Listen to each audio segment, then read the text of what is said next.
সৃষ্টি স্থিতি সংহাৰ কৰন্ত ভগৱন্ত আনুসৱ নানা ৰূপ এহেন্তে ধৰন্ত আনুসৱ লীলা মনে চিন্তি যত পাৱে কৰিবি বিস্তৰ আৰু স্তুতি ভক্তি ভাৱে হীৰা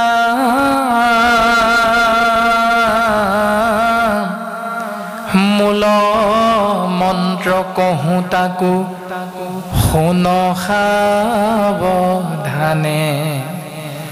যাৰ সম মন্ত্ৰ বাৰ নাই ত্ৰিভুৱনে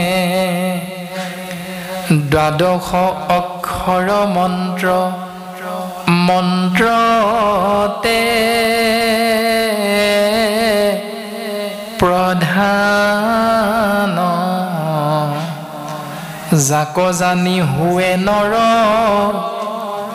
হৰিৰ সমান তেৰাত্ৰ জপিলে দেখা দেন্ত দেৱগণ সাত ৰাত্ৰি জাপে সিদ্ধ সৱে প্ৰয়োজন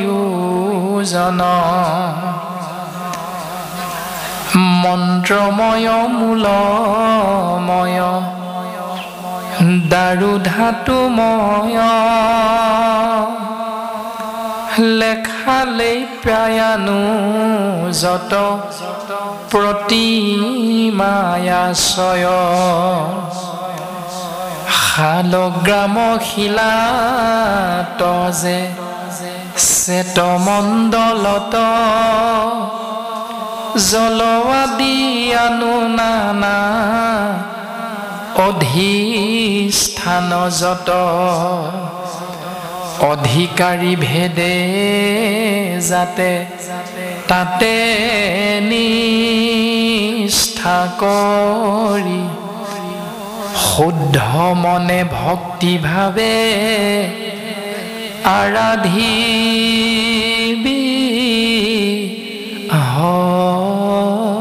হৰি ৰাম ৰাম গন্ধ পুষ্প ধূপ দীপে নৈবেদ্য মিলাই ফলমূল অনুযত উপহাৰ পাই তুলসী কুসুম মাধৱৰ প্ৰিয়তৰ তাৰু মালা সাৰ গান্ধি দিবিহি বিস্তৰ কিশলয় দল জল অক্ষত অংকুৰ কাল দেখে পাই যত সম্ভাৰ প্ৰচুৰ আত্মায় অনুৰূপে চিত্তবৃত্তি অনুসাৰে মিতাহাৰ জিতাসন হৈবি নিৰন্তৰে এহি ভাৱে আৰাধি সাধিবি প্ৰয়োজন হৈবন্ত সাক্ষাৎ দেৱ নাৰায়ণ পাছে দণ্ডৱতে পৰি প্ৰণাম কৰিবি অব্যাহতে সবে মনোৰথ সাধিবি।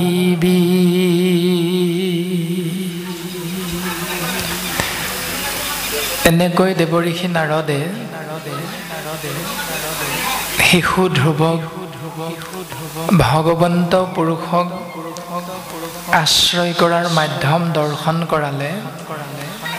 অষ্টব্ৰত ধৰি বনে বনে ফুৰি শিশু ধ্ৰুৱে আৰাধিলা জগতৰ হৰি। সৃষ্টি স্থিতি প্ৰলয়ৰ গৰাকী সেই ধ্ৰুৱ তেৰাক পাবৰ বাবে জীৱই সুদৃঢ় বিশ্বাস শুদ্ধ মন এই সমগ্ৰ মন্ত্ৰময় মূলময় দাৰুময় ধাতুময় লেখা লেপ্যা আদি যিমান ভাৱনাযুক্ত অষ্ট প্ৰকাৰৰ মূৰ্তি সেই সমস্ততে ভগৱন্ত পুৰুষ প্ৰকাশমান হৈ আছে। আৰু ইয়াক জনা নজনা বুজা নুবুজাৰ মাধ্যমেৰে সন্তানস্বৰূপ জীৱতত্বই গৰাকী পিতৃ কৃষ্ণ তত্ত্বক নিজৰ নিজৰ ভাৱনাৰে প্ৰত্যেকেই চিন্তা কৰে। আৰু ধ্ৰুৱৰ পৰম সৌভাগ্য হ'ল যে বৈকুণ্ঠৰ পাৰিষদ ভগৱন্তৰ একান্ত ভকত স্বৰূপ দেৱঋষি নাৰদৰ কৃপাধন্য হ'ব পাৰিছিল। ঠিক তেনেধৰণে ভাৰতৰে পূৰ্ব দিশত সূৰ্য উঠা দেশ অসম আমাৰ ৰূপহী গুণৰো নাই শেষ। ভাৰতবৰ্ষৰ পূব দিশত অসম নামৰ ভূখণ্ডত আমাৰ সৌভাগ্য হ'ল যে এজন সদগুৰুক আমি লাভ কৰিলোঁ। সেয়া হ'ল কৃপালু শ্ৰীমন্ত শংকৰদেৱ, যিজনাৰ দৰ্শন প্ৰকাশ কৰিছে আপোনাৰ সৰ্বজানন্তা যে ভগৱন্ত বস্তুৱে দাপৰ যুগত প্ৰায় 125 বছৰ কাল থাকি জীৱৰ মংগল সাধন কৰি যেতিয়াই ধৰাধাম এৰিল, তাৰ পাছত সময়ৰূপী গৰাকী সময়ৰ ওপৰত প্ৰভুত্ব বিস্তাৰ কৰি জীৱক পৰিচালনা কৰিবৰ বাবে যোগাধিপতি কলিৰ আগমন হ'ল।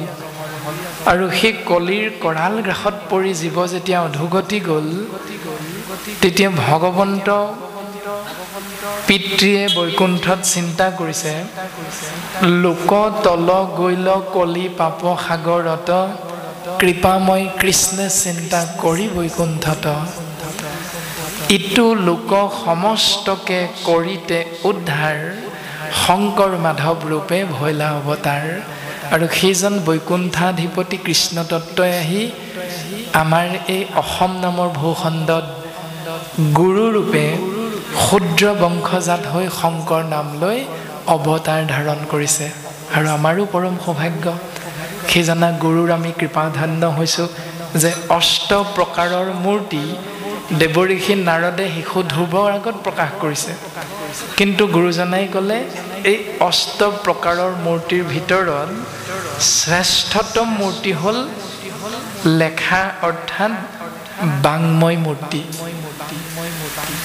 বাক যুগময় সমান বাংময়, এই বাংময় মূৰ্তিক আশ্ৰয় কৰি ওম নমো ভগৱতে বাসুদেৱায় এই দ্বাদশী মন্ত্ৰ দেৱঋষি নাৰদৰ পৰা শিশু ধ্ৰুৱই লাভ কৰিছিল।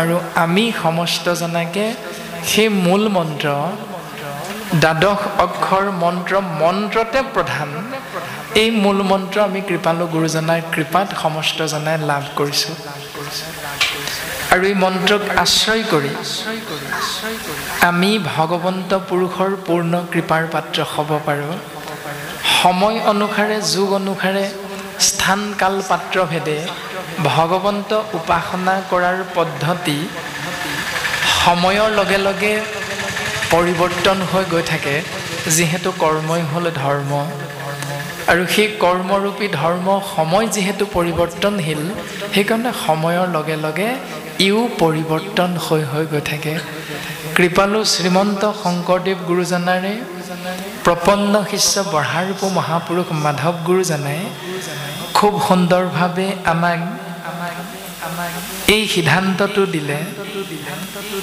যে কি দিয়া পুজিম প্ৰভু চৰণে মুৰাৰী তোমাৰো পূজাৰ বস্তু নাপালো বিচাৰি গুৰুজনাই ক'লে তোমাৰো পূজাৰ বা সেৱাৰ বস্তু নাপালো বিচাৰি কিন্তু আজি কলিৰ কৰাল গাখত পৰি আমি জীৱবিলাকে ভিন্ন বুদ্ধি কৰি তাক আশ্ৰয় কৰিছোঁ তোমাৰো সেৱাৰ দ্ৰব্য পালোহে বিচাৰি আমাৰ চিন্তা ভাৱনা হৈ আছে তেনে ধৰণৰ গুৰুজনাই বিচাৰি নোপোৱা দ্ৰব্যৰ এক নমুনা আমাক প্ৰকাশ কৰিছে সেই প্ৰাৰ্থনা ভাগীৰ জৰিয়তে যে জলদি পুজিলোহেঁতেন মাছে বিতালিলে পুষ্প দি পুজিলোহেঁতেন ভোমোৰাই চুহিলে দুগ্ধ দি পুজিলোহেঁতেন দামুৰিয়ে পিলে হে প্ৰভু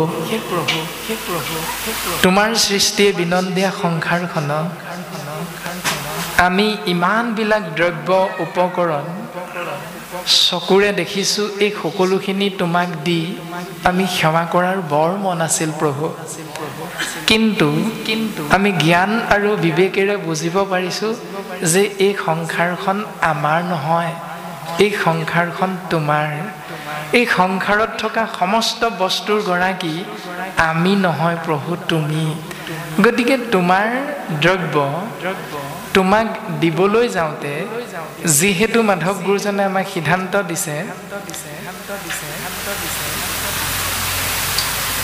হে কৃষ্ণ তুমি মাত্ৰ চৈতন্য স্বৰূপ নিত্য সত্য শুদ্ধ জ্ঞান অখণ্ডিত আৱৰ যতেক ইটো তোমাৰ বিনোদ ৰূপ চৰাচৰ মায়াৰে কল্পিত যিহেতু মায়াৰে কল্পিত সেইকাৰণে তজু গুণ নাম হৰি কেৱল নিৰ্গুণ মাত্ৰ আৱৰ সমস্ত গুণময় এতেক জানিয়া হৰি তোমাৰ নামক মাত্ৰ কৰিলোঁ সাৰ কৃপাময় আৰু সেইজনা মাধৱ পুৰুষেই আমি সমস্তজনাকে উপদেশ প্ৰদান কৰিলে সমস্তখিনি মায়াৰে কল্পিত সেইকাৰণে যেই বস্তু দেওঁ প্ৰভু সেই বস্তু চোৱা তোমাৰ নামে তোমাক পুজিম গধূলিও পুৱা এইটোৱে হ'ল শিশু ধ্ৰুৱক দিয়াৰ চলেৰে কৃপালু গুৰুজন বস্তুৱে আমি সমস্ত জীৱৰ মংগল সাধনৰ পথ গোবিন্দ মহাপ্ৰভু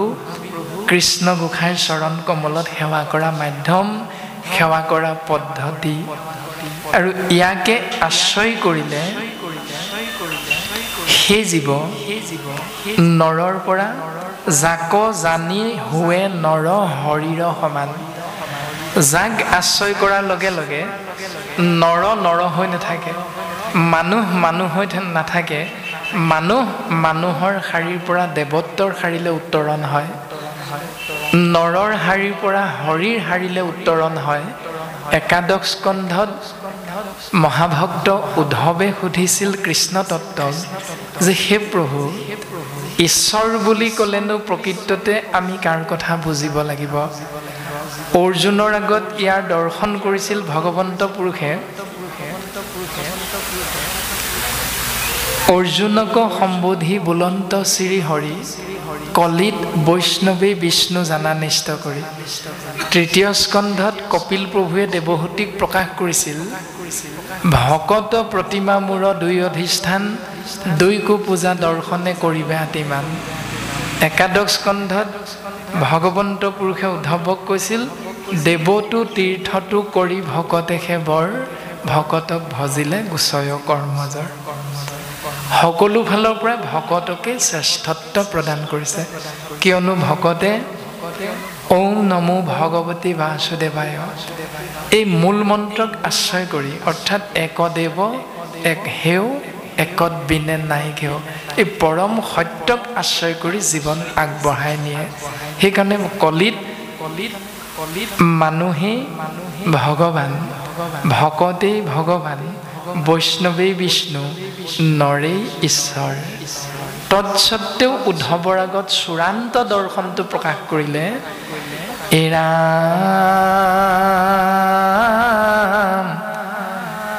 আন ধৰ্ম তেজি ভকতিত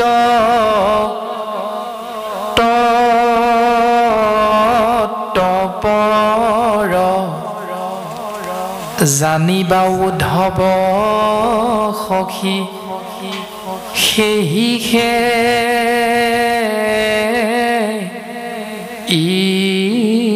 ঈশ্বৰ মানুহে ভগৱান নৰেই ঈশ্বৰ যদিও ভগৱন্ত পুৰুষে অকণমান পাৰ্থক্য ৰাখিলে পাৰ্থক্যটো কি যে আন ধৰ্ম তেজি ভকতিত তত্ত্বপৰ জানিবা উদ্ধৱ সখী সেহিহে ঈশ্বৰ সমাজত বিভিন্নজন ভকত বৈষ্ণৱ বহি থাকে ৰাস্তাই ঘাটে বিভিন্নজন বাঁ পাইক আমি লগ পাওঁ কিন্তু সকলোকে চৰণ চুই সেৱা কৰাৰ ভাৱনাটো কিন্তু অন্তৰত জাগৃত নহয় কিন্তু কোনোবা এজনক দেখাৰ লগে লগে ধৰি লওক সত্ৰৰ সত্ৰাধিকাৰ এজন আহি আছে সত্ৰাধিকাৰজনক দেখাৰ লগে লগে আপোনা আপুনি হাত দুখন এনেকৈ গুচি যায় মূৰটো আপোনা আপুনি তললৈ দূৰ খাই যায় পদাধিকাৰজন অহাৰ লগে লগে বা শৰণাচাৰ্য প্ৰভুজনা অহাৰ লগে লগে কৃষ্ণ বুলি ক'বলৈ মন যায় কোনো নিশিকালেও আপোনা আপুনি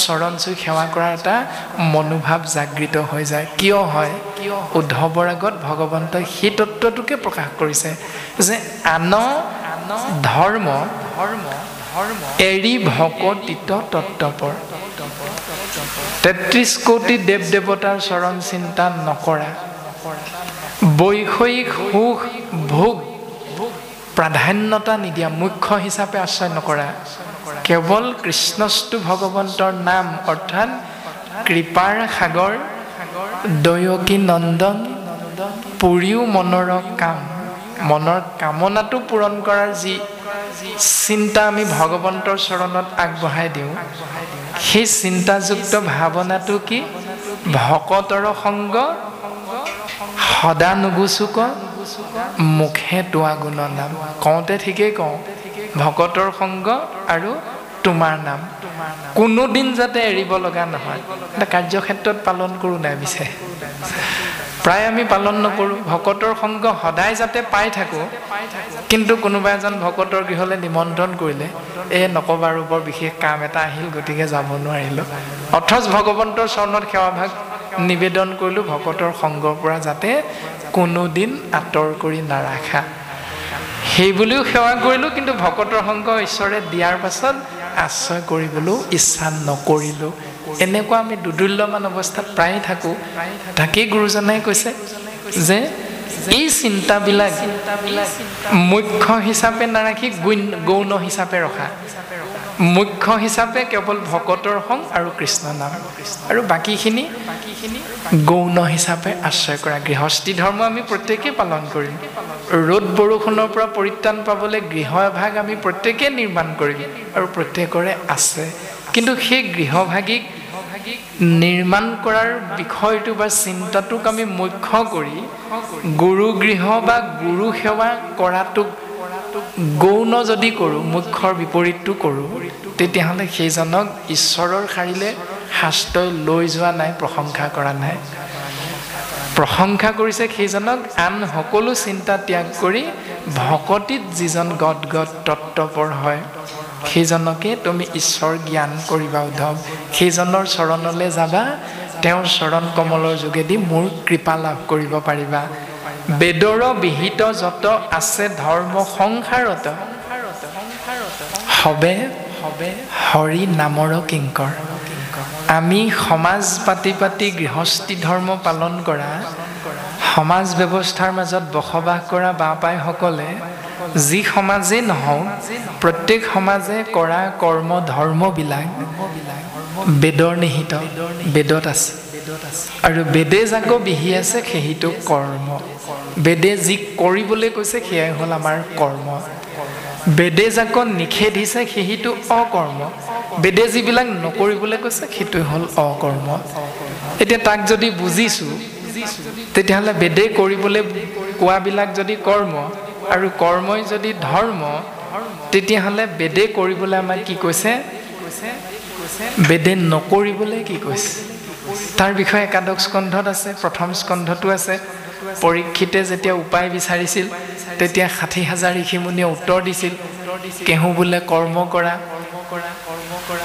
কোনোবাই ক'লে কৰ্ম মাৰ্গ আশ্ৰয় কৰা কোনো ঋষিমুনিয়ে ক'লে জ্ঞান মাৰ্গ আশ্ৰয় কৰা কোনো ঋষিমুনিয়ে ক'লে তপতে পাই পৰম গতি তপস্যা কৰা পৰম গতি লাভ হ'ব যজ্ঞ দান কৰা তোমাৰ সিদ্ধি হ'ব বিভিন্ন ধৰণে বেদৰ নিহিত বিষয়বস্তু ক'লে কিন্তু গুৰুজনে আমাক দৰ্শন দিলে বেদৰ বিহিত যত আছে ধৰ্ম সংসাৰত হবে হৰি নামৰ কিংকৰ সকলোবিলাক হৰি নামৰ তলতীয়া হেন জানি যিটো জনে নামৰ কীৰ্তন কৰে এই তত্ত্বটো জানি বুজি লৈ যিজনে কেৱল কৃষ্ণ নামতহে জীৱনটো আগবঢ়াই নিয়াৰ কথাটোত গুৰুত্ব আৰোপ কৰিলে সেহিহে পৰম সাধু নৰ মানুহৰ ভিতৰত সেইজনে হ'ল সাধু আৰু গুৰুজনে ক'লে সাধু সংগ অনুসৰা এতিয়া আমাক সাধুৰ সংগলৈ যাবলৈ ক'লে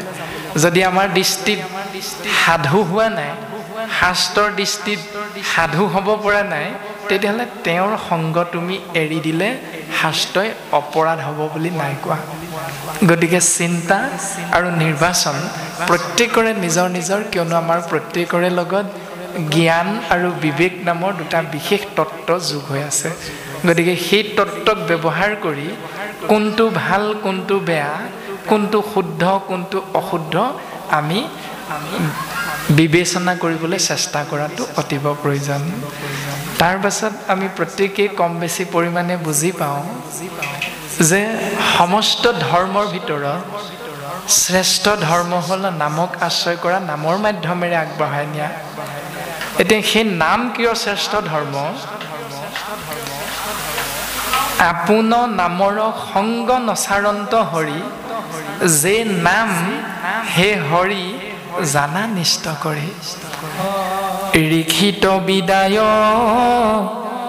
মধুবনে চলি গৈলা বৰ্ষস্বতী পুৰি কোনাৰদ আখি ভৈলা তাৰপাছত শিশু ধ্ৰুৱই দেৱঋষি নাৰদক প্ৰদৰ্শন কৰিলে আৰু প্ৰদৰ্শন কৰি বিদায় লৈ ঘোৰ অৰণ্যৰ মাজলৈ সোমাই গ'ল যাৰ নাম মধুবন বুলি ভাগৱতে আমাক প্ৰকাশ কৰিছে আৰু নাৰদেও ধ্ৰুৱৰ পৰা বিদায় লৈ নাৰদ কলৈ গ'ল ধ্ৰুৱৰ ৰাজ্য পিতৃৰ ওচৰলৈ গুচি গ'ল ৰাম আচন্ত উত্তান পাদ ৰাজা দুখ মনে উপাসী আচন্ত যত পাত্ৰ মন্ত্ৰী গণে বিপঞ্চী বজাই গুণ বৰ্ণাইয়া শেষ ভৈলা দ্ৰেৱ ঋষি ৰাজ সভাত প্ৰৱেশ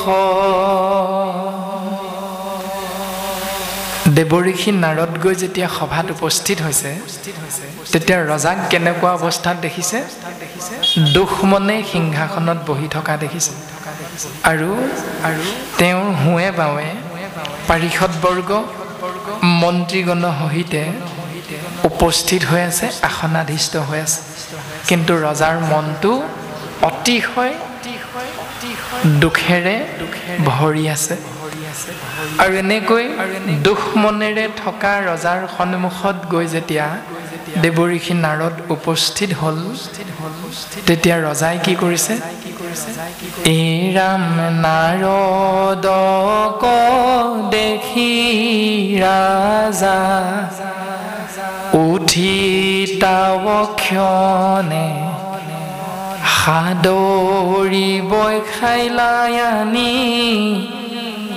বিচিত্ৰ আসনে পাদ্য অৰ্ঘয়াসমনি মধুপৰ্কদান যথোচিতে ঋষিক কৰিলা বহুমান প্ৰণামী উত্তান পাদ ৰাজা মহাশয় অধুমুখে মন দুখে ৰহিলা তথায়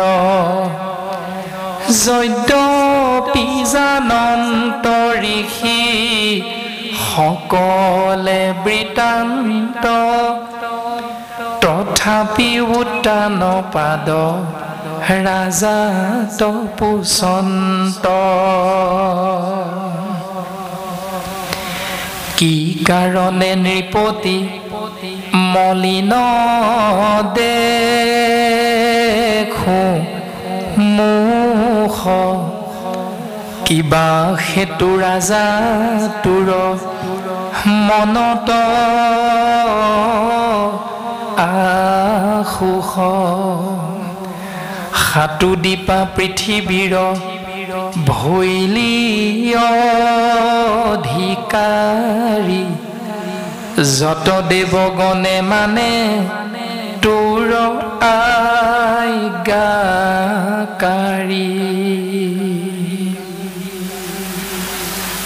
নাৰদ গৈ উপস্থিত হ'ল ৰজা দুখ মনে বহি আছে যদিও দেৱঋষি নাৰদ উপস্থিত হোৱাৰ লগে লগে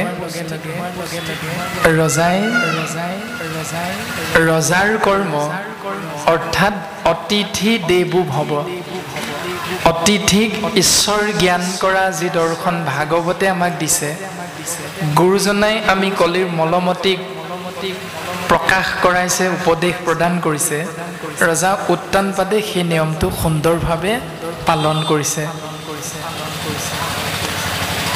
পাদ্য অৰ্ঘ আচমনি মধুপৰ্ক দান যথোচিতে ঋষিক কৰিলা বহুমান এভাগী পাত্ৰত সুন্দৰভাৱে জল লৈ আহিছে আৰু সুগন্ধি দ্ৰব্য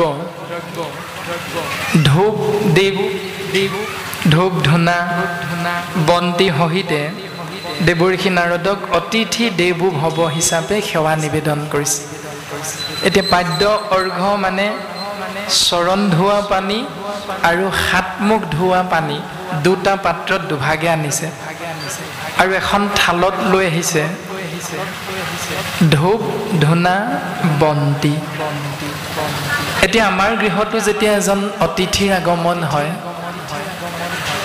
তেতিয়া আমাক ভাগৱতে এই জ্ঞানটোকে প্ৰদান কৰিছে যে তুমি যিমান দুখতে নাথাকা কিয় তুমি যিমান সুখতে নাথাকা কিয় অতিথি দেৱো ভৱ শাস্ত্ৰসন্মত এই নিয়মটো কৰিবলৈ পাহৰি নাযাবা এই উপদেশ গুৰুজনাই আমাক প্ৰকাশ কৰিছে এজন ৰজা হৈ যেতিয়া অতিথি দেৱো ভৱ ভকত সেৱা আশ্ৰয় কৰিছে ঠিক তেনেকৈ তোমালোকো যিহেতু এক ইখতত্বৰ সন্তান গতিকে গুৰু ধৰ্ম আশ্ৰয় কৰি গুৰুৰ নিৰ্দেশ পালন কৰি ভাগৱত ধৰ্ম আশ্ৰয় কৰি অতিথি দেৱো ভৱ ইয়াৰ মাধ্যমেৰে জীৱন আগবঢ়াই নিবলৈ চেষ্টা কৰা এতিয়া কৰোঁনে নকৰোঁ কৰিছোনে নাই কৰা এইটো আকৌ প্ৰত্যেকে আমি নিজে নিজেহে বুজি পাম গতিকে চিন্তা আমাৰ প্ৰত্যেকৰে নিজৰ নিজৰ বাপে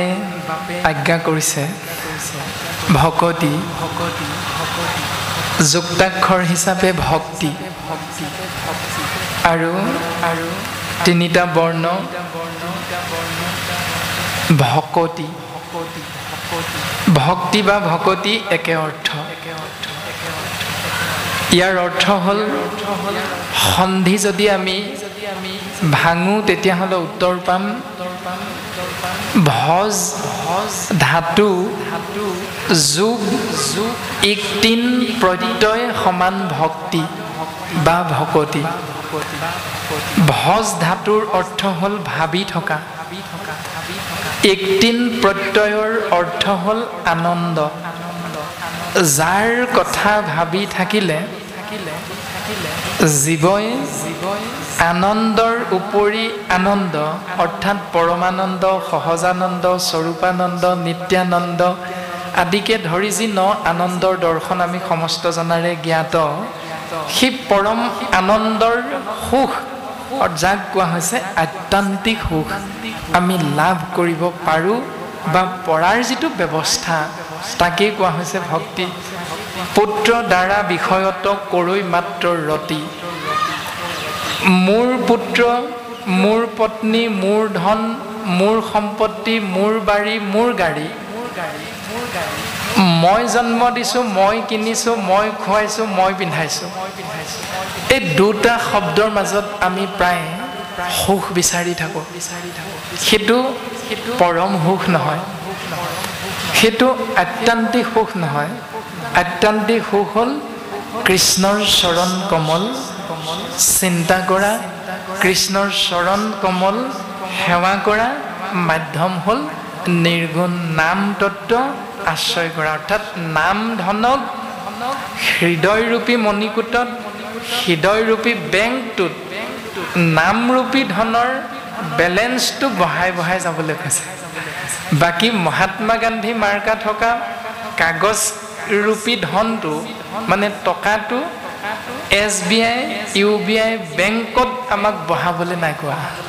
পাৰ্থক্যটো হ'ল এইটো যে ভক্তি মানে অৰ্থ হ'ল সেয়া যে যাৰ কথা ভাবিলে জীৱই আনন্দৰ উপৰি আনন্দ লাভ কৰিব পাৰে, সেয়াই হ'ল ভক্তি।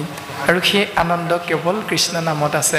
সেইকাৰণে নাম ধন দিয়া মোক কিনা বনমালি, দাস পাই কমন নোলোৱা ঠাকুৰালি, আতুৰ ভৈলো হৰি বিষয় বিকল, কৰাহে উদ্ধাৰ প্ৰভু চৰণ কমল।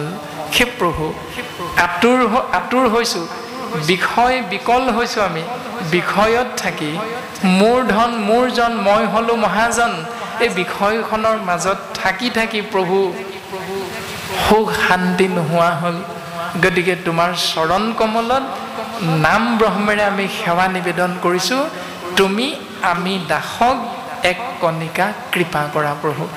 এই সুদৃঢ় বিশ্বাস ভাৱনাযুক্ত হৈ যিমানে যিমানে পুৱা গধূলি গুৰু সেৱাৰ মাধ্যমেৰে জীৱন আগবঢ়াম, সেয়াই হ'ল আত্যন্তিক সুখস্বৰূপ ভকতিৰ মূল দৰ্শনটো। যিহেতু আমি সদায় ভকতৰ সংগ আশ্ৰয় কৰিব লাগে, কিন্তু ভকতৰ সংগ আশ্ৰয় কৰিবলৈ ধন টকা পইচা খৰচ কৰাৰ শক্তি সামৰ্থ্য সকলোৰে আমাৰ নাথাকে। সেইকাৰণে গুৰুজনাই কৈছে যে মায়াৰ পৰা পৰিত্ৰাণ পোৱাৰ উপায়টো হ'ল পঞ্চভূতি দেহকেহে মায়া বুলি কয়, তৰণ উপায় গুৰু সেৱাকেহে কয়। পঞ্চভূতি দেহ মানে ক্ষিতি অপ মৰুত বিয়ুং তেজ, মাটি পানী বায়ু অগ্নি আকাশ। এই পঞ্চতত্বৰে আমাৰ শৰীৰটো গঠিত। সেইকাৰণে এদিন এই পঞ্চভূততে আমাৰ শৰীৰটো বিলীন হৈ যাব। মাটি পানী বায়ু অগ্নি আকাশ। প্ৰশ্ন সুধিবলৈ মন কৰিছোঁ। সকলো শাস্ত্ৰই কৈছে ক্ষিতি অপ তেজ মৰুত বুম, মাটি পানী বায়ু আকাশ লৈ আমাৰ শৰীৰটো গঠন কৰা হৈছে। এই কথা আপুনিয়ে কোৱা নাই, শাস্ত্ৰত কৈছে। আমাৰ ভকত বান্ধৱ আৰু আই মাতৃসকলৰ চিন্তা হৈছে আকাশখন লৈ আমাৰ শৰীৰটো কেনেদৰে গঠন কৰা হৈছে, মাটিৰেনো আমাৰ শৰীৰটো কেনেদৰে গঠন কৰা হৈছে, তেওঁলোক দোধোৰ মোধোৰ অৱস্থাত কৰিছে। তেওঁলোকে সুধিবলৈও বৰ সাহ কৰা নাই। আপুনি যদি তেওঁলোকক প্ৰশ্ন কৰে, তেওঁলোকে যথাযথ উত্তৰ দিব নোৱাৰে। গতিকে আপুনি যথাযথ উত্তৰ দি তেওঁলোকৰ মনৰ সংশয় দূৰ কৰিব বুলি আশা কৰিলোঁ। এদিন এখন নাৰদ মুনিয়ে চাৰি সিদ্ধক লগ পাই ভাগৱতৰ সম্পৰ্কে প্ৰশ্ন কৰিলে আৰু চাৰি সিদ্ধই অতি সোনকালে ধৰিব পাৰিলে যে হোক মুখ্য বুলি সবে লোকৰ কৰিলা প্ৰশ্ন সংসাৰতে সাৰ। গতিকে আপোনাৰ মুখেদি প্ৰচাৰ কৰাই আমাৰ সমাজখন কৃতাৰ্থ কৰিব বুলি আশা ৰাখিলোঁ। হে প্ৰভু, মই আপোনাক প্ৰশ্ন কৰাৰ অধিকাৰী নহয়, মই আপোনাৰ পৰা জানিবলৈ বিচাৰিছোঁ আৰু আমাৰ ভকত বান্ধৱ আৰু আই মাতৃসকলক জনাই দিলে অতি সুখী হ'ম কেনেকৈ আকাশখন লৈ আমাৰ শৰীৰটো গঠন কৰা হৈছে। আজ্ঞা পৰে ভক্তি, আজ্ঞা নহ'লে কাৰ শক্তি। গতিকে আপোনাসৱৰ আজ্ঞাতে আমি আসনাধিষ্ঠ হোৱা হৈছে আৰু গুৰুজনাৰ আজ্ঞাৰে শিৰোগত কৰি ভাগৱতৰ পদবন্ধে কোৱা কথাখিনি আমি মাত্ৰ আপোনাসৱৰ অগ্ৰত সীমিত জ্ঞানেৰে প্ৰকাশ কৰা হৈছে। এই জ্ঞান আৰু বিবেকযুক্ত তত্ত্বকে আকাশ তত্ত্ব হিচাপে প্ৰকাশ কৰা হৈছে। জ্ঞান আৰু বিবেকযুক্ত তত্ত্ব আকাশ তত্ত্বৰ ৰূপত প্ৰকাশিত হৈ আছে। আকাশ তত্ত্বৰ যি দৰ্শন, যাৰ ক'তো শেষ নাই, সেইকাৰণে ভাৱনাৰো কোনোদিন শেষ নহয়। আমাৰ হৃদয়খন তেনে এক আকাশ তত্ত্বৰ ৰূপত প্ৰকাশ হৈ আছে। হৃদয় বিশাল, সেই বিশাল হৃদয় আকাশ, আৰু সেই আকাশ তত্ত্বৰ দৰ্শন হ'ল ভাৱনা, জ্ঞান আৰু বিবেকযুক্ত তত্ত্ব। এতিয়া সেইখিনি আমি কৰিবলৈ অকণমান অপাৰগ হৈ যাওঁ। প্ৰমাণবিলাক আপোনাসৱে পায়েই সমস্ত জনাই যে মাছ বুলি নাখায়, যি বুলি খায়। সেই যিটো দৰ্শন, খেনুক দেখি ৰান্ধে বাঢ়ে, খেনুক দেখি দুৱাৰ মাৰে, এনেকুৱা যিটো ভাৱনা, এইটো হ'ল আকাশ তত্ত্বৰ বিপৰীত তত্ত্ব চিন্তাখিনি। এতিয়া আকাশ তত্ত্বত বিলীন হয় যেতিয়া অগ্নি তত্ত্বৰে শৰীৰটো দাহন কৰা যায়, আৰু অগ্নি তত্ত্বৰে শৰীৰটো দাহন কৰাৰ লগে লগে সেই অগ্নি তত্ত্বৰ যি ধোঁৱা ওলায়, সেই ধোঁৱা আকাশ সুবিশাল আকাশ তত্ত্বত বিলীন হৈ যায়। ঠিক তেনেকৈ আমাৰ এই শৰীৰটোৰ হৃদয়ৰ মাজত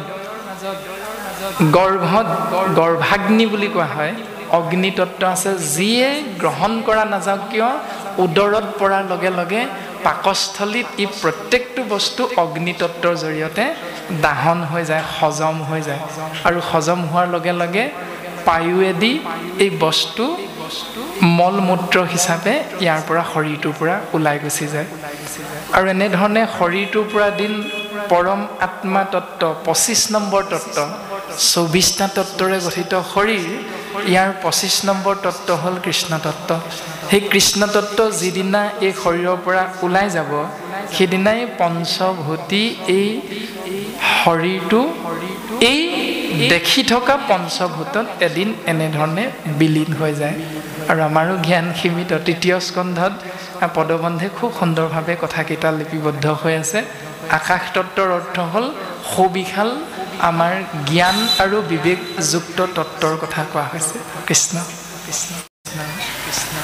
ইয়াৰ পাছতে দেৱঋষি নাৰদক অতিথি দেৱো ভৱ হিচাপে ৰজা উত্তানপাদে সেৱা নিবেদন কৰিছে। আৰু সেৱা নিবেদন কৰাৰ পাছত দেৱঋষি নাৰদে উত্তানপাদক সুধিছে, কি কাৰণে নৃপতি মলিন দেখো মুখ, কিবা সেতু ৰাজা তোৰ মনত আশোস। যে হেৰা ৰজা, তোমাৰ মনটো কিবা দুখেৰে ভৰি থকা দৰে দেখিছোঁ। কি কাৰণেনো তোমাৰ মনটো দুখেৰে ভৰি আছে, আমাক তুমি জনাবা নেকি ৰাজন? তুমিতো অসুখী হোৱাৰ কোনো কাৰণেই আমি দেখা নাই। কিয়নো তুমি সপ্ত দীপা পৃথিৱীৰ অধিকাৰী। এই সপ্ত দীপা পৃথিৱীৰ গৰাকী তুমি। যত দেৱগণ আছে সমস্তই তোমাৰ আজ্ঞা পালন কৰি থাকে। তুমি যি কোৱা তাকে পালন কৰিবলৈ বাধ্য হৈ যায়। ভূ ভুৱ স জন তপ মহি সত্য, তল অতল সুতল বিতল ৰসাতল তলাতল মহিতল বা পৃথিৱী, এনেকৈ সপ্ত স্বৰ্গ আৰু সপ্ত পাতাল 14 ভুৱন আছে। তাৰে সপ্ত দীপা পৃথিৱীৰ তুমি অধিকাৰী হৈ আছা। তৎসত্বেও তোমাৰ দেখোন মনটো কিবা দুখী দুখী আমি দেখা পাইছোঁ। কাৰণটো হ'লে বুজি পোৱা নাই ৰাজন। নাৰদে সকলো জানেই তথাপিতো ৰজাৰ আগত সুধিছে ৰজাইনো কি কয় তাৰ পাছত ৰজাই কি ধৰণে উত্তৰ দিছে পদে আমাক ক'ব আমি পুনৰ পদবন্ধৰ মাজলৈ আগবাঢ়ি যাব বিচৰা হৈছে কিন্তু এইখিনিতে আমাৰ ৰজাই যিখিনি নীতি নিয়ম এজন অতিথিৰ আগমনত আশ্ৰয় কৰিছে সেইটোৱে হ'ল আমি গৃহস্থী ধৰ্ম পালন কৰা বাপ আইৰ স্বধৰ্ম বা গৃহস্থী ধৰ্ম এই দৰ্শনটো প্ৰকাশ কৰিছে এৰা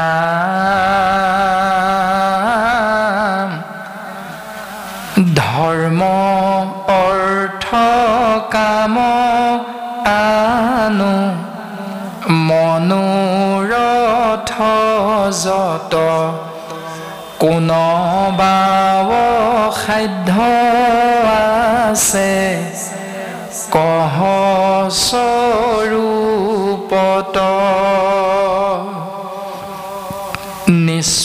নিশ্বাসতে জীয়া ৰাজা বোলে দুখ মনে মই অধমক কথা সোধা কি কাৰণে ধৰ্ম অৰ্থ কাম মোক্ষ এনেধৰণে চতুবৰ্গ সাধন মনৰ চিন্তাত আশ্ৰয় হয় আৰু অসাধ্যটো এটাও নাই প্ৰত্যেক সাধ্যৰ ভিতৰত প্ৰত্যেকেই জীৱই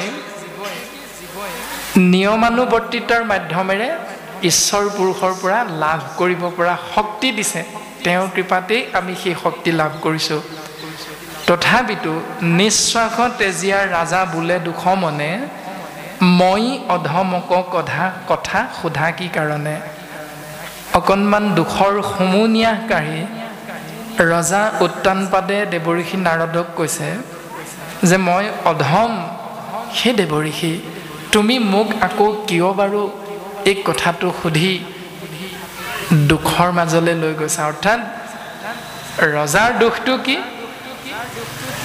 ধ্ৰুৱ নামৰ পুত্ৰজন ৰাজ্যৰ পৰা গুচি গ'ল পুত্ৰ আঁতৰি যোৱাৰ দুখটো যে আছে তেনেকুৱাতে দেৱঋষি নাৰদে আকৌ সুধিছে তোমাৰনো কি দুখ হৈছে জলাজুইত ঘিউ ঢলা নিচিনা হোৱা নাই জানো সেইকাৰণে ৰজাই কৈছে যে আকৌনো কিয় মোক দুখৰ মাজলৈ লৈ যাব বিচাৰিছা এই দৰ্শনটো পদবন্ধে প্ৰকাশ কৰিছে ৰামে শুনা গুৰু বাপ তুমি কহিবাৰ ঠাই মোৰ সম পাপীটো ত্ৰিভুৱনে নাই মই চক্ৰৱৰ্তী ৰাজা সাতু পৃথিৱীৰ ক্ৰীড়াৰ বানৰ যেন ভৈলো সুৰু চিৰ হে গুৰুবান তোমাক কি কম মই কেনেকৈ কম তাৰ একো উত্তৰ বিচাৰিয়ে পোৱা নাই তথাপিতো সুধিছা যেতিয়া ক'বইতো লাগিব মোৰ সমান পাপী স্বৰ্গ মৰ্ত্য পাতাল এই তিনি লোকত দ্বিতীয়জন নাই মই চক্ৰৱৰ্তী ৰাজা সাতু পৃথিৱীৰ শুদ্ধ কথা হয় তুমিও জানা ময়ো জানো কিন্তু ক্ৰীড়াৰ বানৰ যেন ভৈলো সুৰুচি মোৰ দুগৰাকী পত্নী তুমিতো জানাই এগৰাকী হ'ল সুনীতি আৰু অন্যগৰাকী হ'ল সুৰুচি এটি সুৰুচি নামৰ পত্নীগৰাকীৰ নেতৃত্বতে মই উঠা বহা কৰিব লাগে আঙুলিৰ মূৰত ধৰি মই বান্দৰৰ নিচিনাকৈ উঠা বহা কৰি থাকিব লাগে গীতা শাস্ত্ৰত কৈছে আপোনাহ সৰ্বজানন্তা যিটো গৃহবাস ভাৰ্যা ৰেখে দাস কহিলো পৰম আৰ্যা বানৰ অক যেন নৰ্তকে নচাৱে যেনেকৈ বান্দৰক মালিকজনে নচুৱাই থাকে তেনেকৈ স্বামীক নচাৱে ভাৰ্যা আৰ্যা মানে দিনপঞ্জী অৰ্থাৎ দিনটো যিখিনি কৰ্ম কৰিম সেই কৰ্মখিনি নিজৰ চিন্তাৰে নকৰে কাৰ চিন্তাৰে কৰে পত্নীগৰাকীৰ চিন্তাৰে এই যে ধ্ৰুৱ এই যে সুনীতি, এই যে সুৰুচি, এই যে উত্তানপাদ, এই নামকেইটাৰ কথা কৈ থকা হৈছে। প্ৰকৃততে শাস্ত্ৰই আমাক এইটো এটা কাহিনীহে দৰ্শন কৰাইছে। ইয়াৰ কিন্তু তাত্ত্বিক দৰ্শন, আধ্যাত্মিক চিন্তা অলপ বেলেগ। সুনীতিৰ অৰ্থ হ'ল যাৰ চিন্তা সৎ, সুনীতি। সুৰুচিৰ অৰ্থ হ'ল যাৰ চিন্তা সুস্বাদু আহাৰ গ্ৰহণ কৰা। উত্তানপাদ যাৰ এখন চৰণ দাং খাই থাকে সদায়, যাৰ বাবে তাৰ নাম হ'ল উত্তানপাদ। এখন ভৰি দাং খাই থাকে কোনটোৰ অৰ্থত? দুগৰাকী পত্নী, অৰ্থাৎ সুৰুচি আৰু সুনীতি। সুৰুচি মানে খাদ্যাভাস। যিজন ব্যক্তিৰ এই শৰীৰটোক কোৱা হৈছে প্ৰকৃতি, আত্মাক কোৱা হৈছে পুৰুষ, আৰু পৰম আত্মা হ'ল পৰম পুৰুষ। এই আত্মাৰূপী পুৰুষ প্ৰকৃতি স্বৰূপা শৰীৰটোত প্ৰৱেশ কৰি শৰীৰটোৰ চৰণ নামৰ ইন্দ্ৰিয়টো মন নামৰ একাদশ ইন্দ্ৰিয়ৰ নেতৃত্বত যাৰ প্ৰতি সদায় আগ্ৰহান্বিত হৈ থাকে, তাৰে দুটা দৰ্শন দিলে, দুগৰাকী পত্নী। এক হ'ল সুনীতি আৰু অন্যগৰাকী হ'ল সুৰুচি। এতিয়া আইসকল বা বাপসকল আমি সমস্ত জানাই, সদায় সুৰুচিৰ প্ৰতি গুৰুত্ব দিওঁ নে সুনীতিৰ প্ৰতি অধিক গুৰুত্ব দিওঁ, তাতেই আমাৰ ঈশ্বৰ পুৰুষৰ কৃপা লাভৰ উপায়টো নিহিত হৈ আছে। আধ্যাত্মিক দৰ্শন হ'ল সেয়া, কিন্তু এইটো এটা কাহিনীহে আমাক দৰ্শন কৰাই আছে। তাৰে দুজন পুত্ৰ, এজন হ'ল ধ্ৰুৱ, অন্যজন হ'ল উত্তম। আৰু ধ্ৰুৱৰ বাবে ভগৱন্ত পুৰুষে এক স্থান নিৰ্ণয় কৰিছে, যাৰ নাম হ'ল ধ্ৰুৱলোক। আৰু অন্যহাতে উত্তমৰ বাবে এক স্থান নিৰ্মাণ কৰা হ'ল, সেয়া হ'ল নৰক কুণ্ড। উত্তম হৈও সুৰুচি চিন্তাৰ মাধ্যমেৰে জীৱন আগবঢ়োৱাৰ বাবে তেওঁ নৰকগামী হ'ব লগা হ'ল, অধোগতি যাব লগা হ'ল। কিন্তু ধ্ৰুৱই সুনীতিৰ দৰ্শনে ভগৱন্তৰ কৃপাধন্য হৈ পৰম গতি লাভ কৰিব পাৰিলে। অৰ্থাৎ তোমাৰ জন্ম ক'ত, তোমাৰ ঘৰখন কেনেকুৱা, তোমাৰ শিক্ষাগত অৰ্হতা কিমান, এইটো ডাঙৰ কথা নহয় ভগৱন্তৰ কৃপা লাভৰ বাবে। ভগৱন্তৰ কৃপা লাভৰ বাবে উত্তম ভাৱনাটো হ'ল সুনীতিক তুমি কিমান দিন প্ৰশ্ৰয় দিছা, সত্যক তুমি আশ্ৰয় কৰি চলিছা নে অসত্যৰ মাধ্যমেৰে জীৱন আগবঢ়াই নিছা।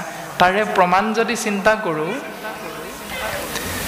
আজি আমি প্ৰত্যেকেই সাত্বিক আহাৰেই গ্ৰহণ কৰিম, কিয়নো ভকতৰ সমাজ এখন প্ৰতিষ্ঠা, আৰু আসন প্ৰতিষ্ঠা কৰি আমি সমস্তজনাই নাম প্ৰসংগেৰে সাত্বিক ভাৱনাযুক্ত হৈছোঁ সত্ত্বগুণৰ মাধ্যমেৰে।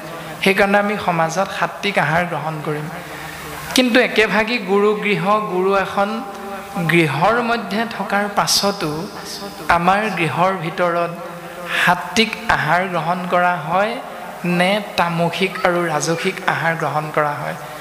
আজি এই মুহূৰ্তৰ কাৰণে আমি সুনীতিৰ মাধ্যমেৰে ধ্ৰুৱৰ শাৰীত নিজকে উত্তৰণ ঘটাইছোঁ, কিন্তু গৃহৰ মধ্যে গৈ ৰাতি আমি ৰজগুণ আৰু তমগুণীয়া আহাৰ গ্ৰহণ কৰি ৰাতিপুৱা আমি ধ্ৰুৱ সদৃশ হৈ আকৌ গুৰু সেৱা কৰিম। এই দৰ্শনটো দি আছে। গতিকে আধ্যাত্মিক দৰ্শন অলপ বেলেগ ধৰণৰ আৰু কাহিনীমূলকভাৱে আমাক কিন্তু এনেধৰণেই বুজাই গৈ আছে। দুইটা দিশেৰে আমি চিন্তা কৰি জীৱন আগবঢ়াই নিম ধ্ৰুৱৰ মাধ্যমেৰে নে উত্তমৰ মাধ্যমেৰে, সুৰুচিৰ ভাৱনাৰে নে সুনীতিৰ ভাৱনাৰে আমি জীৱনটো আগবঢ়াম। চিন্তা প্ৰত্যেকৰে নিজৰ নিজৰ। কাহিনীমূলকভাৱে গুৰুজনে আমাক এইখিনিকে দৰ্শন দিছে। এতিয়া প্ৰকৃতিৰ বাক্য মানে পত্নীগৰাকীৰ মতেৰে আমি যিসকল চলোঁ, উঠা বহা কৰোঁ পুৰুষৰূপী স্বামীসকল, সেইটোকে কৈছে যে প্ৰকৃতিৰ লগত 11টা ইন্দ্ৰিয় আছে। সেই 11টা ইন্দ্ৰিয়ৰ একাদশ ইন্দ্ৰিয় মনৰ নিৰ্দেশত বাকী 10টা ইন্দ্ৰিয়ক যদি এৰি দিওঁ চলিবৰ বাবে, ইয়াত যোগ হৈ আছে কাম, ক্ৰোধ, লোভ, মোহ, দম্ভ, দেশ্য, অহংকাৰ, মদ, মাচৰ্য।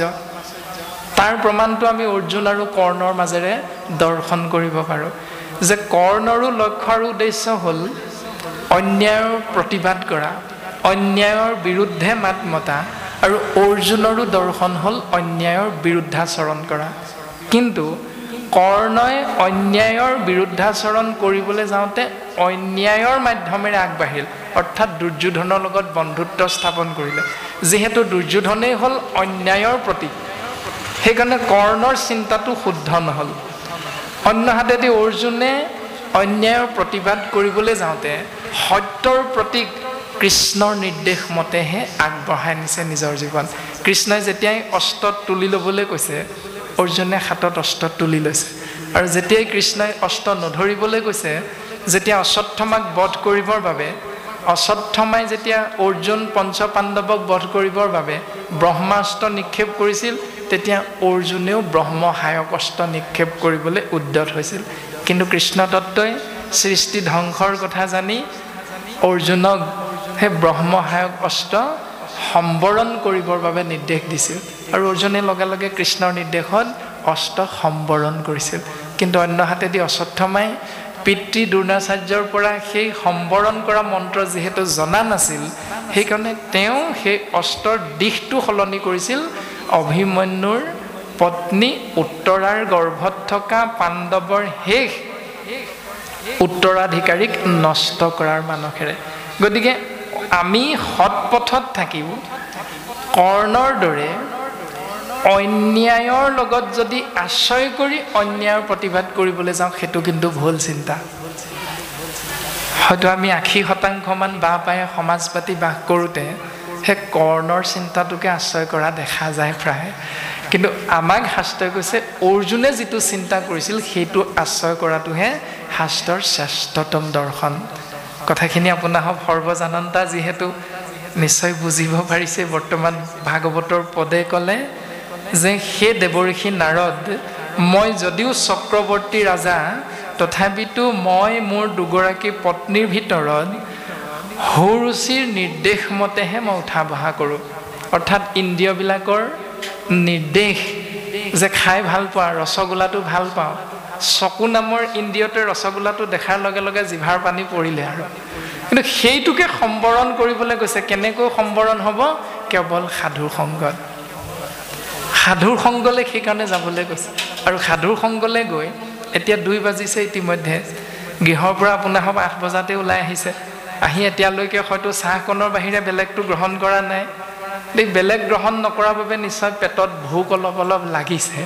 কিন্তু লাগিছে যদিও কৃষ্ণ নাম যে কৰ্ণ নামৰ ইন্দ্ৰিয় আমি পান কৰি আছোঁ, সেইকাৰণে কৃষ্ণ নাম অমৃত কৰ্ণ নামৰ ইন্দ্ৰিয়ৰে পান কৰি থকাৰ বাবে পেটৰ ভোকটো, জিভাৰ লোভটো আমি অলপ হ'লেও নিয়ন্ত্ৰণ কৰিবলৈ শিকিলোঁ আজি সাধু সংগ পোৱাৰ কাৰণে।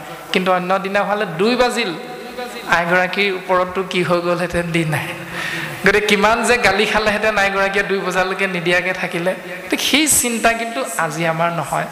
এনেকৈ যিমান পাৰোঁ আমি সাধু সংগৰ মাধ্যমেৰে নিজৰ ইন্দ্ৰিয়বিলাকক নিয়ন্ত্ৰণ কৰিবৰ বাবে শাস্ত্ৰই আমাক উপদেশ প্ৰদান কৰিছে। এৰামে তাইৰ বৈশ্য হুয়া সুনীতি কৰি নিন্দা, ভাৰ্যা বুলি মনেও নকৰোঁ অভিনন্দা।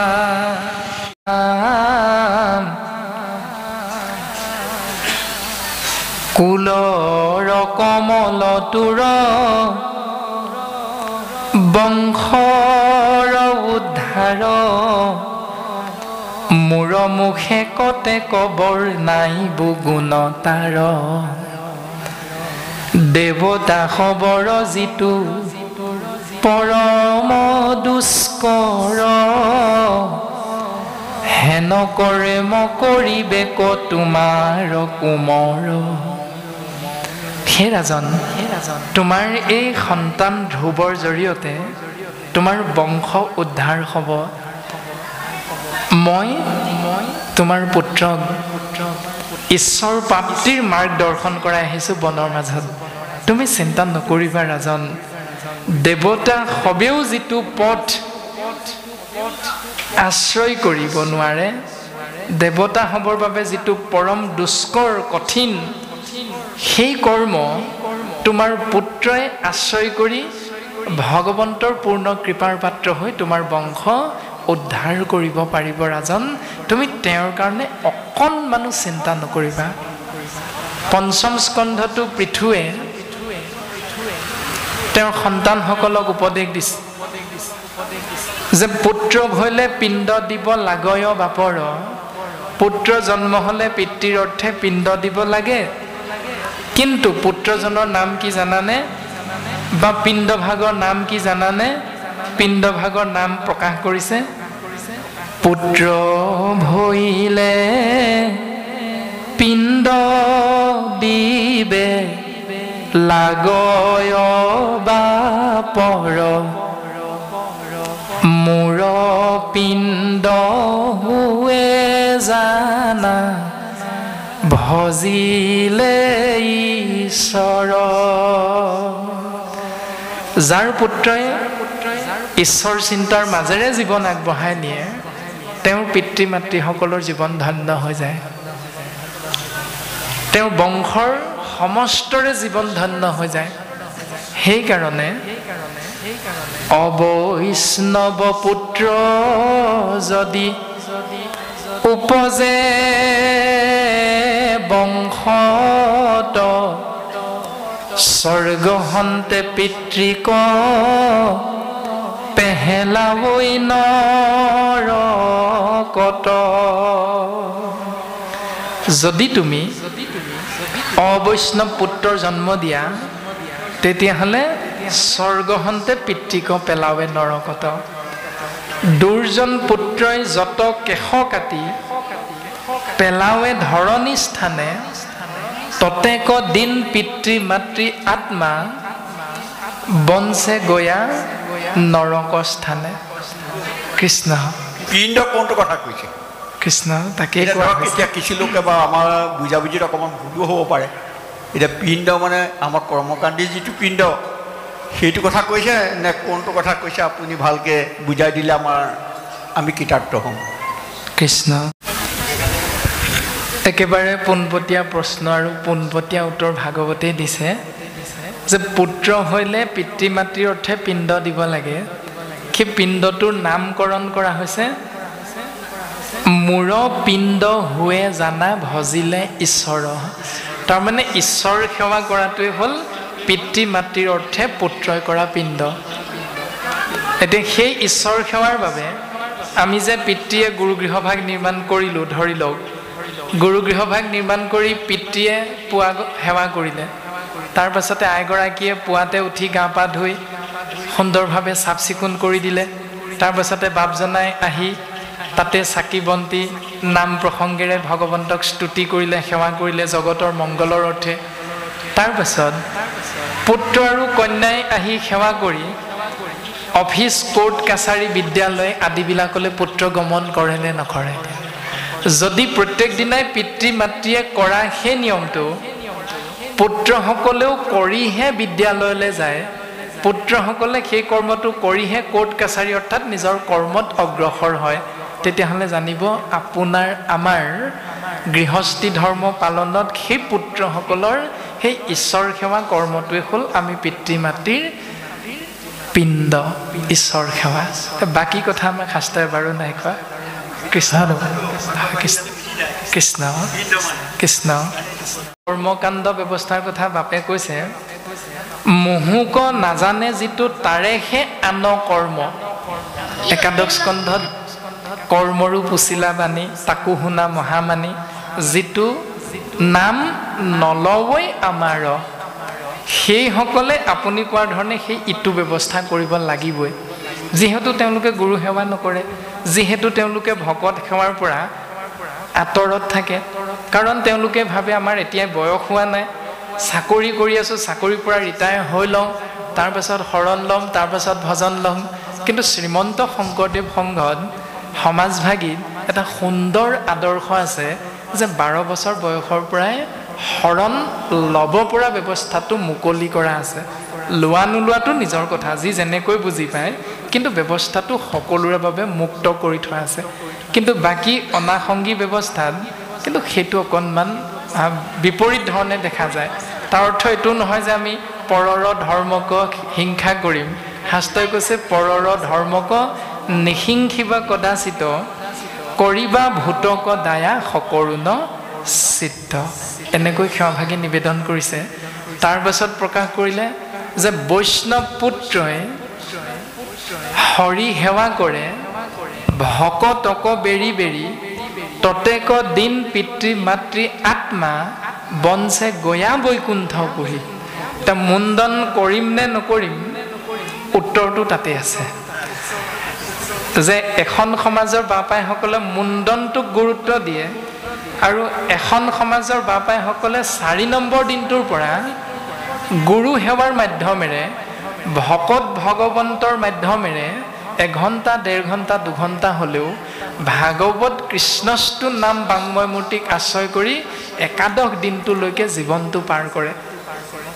নিশ্চিত নহয় যে সেই 11 দিন পৰ্যন্ত জীৱনটো গৈ থাকোঁতে মাজতে আকৌ কোনোবা এজনৰ মৃত্যু হৈ যাব পাৰে, যাতে মৃত্যু হওঁতে আমি কৃষ্ণ নামৰ মাধ্যমেৰেহে এই সংসাৰ এৰিব পাৰোঁ।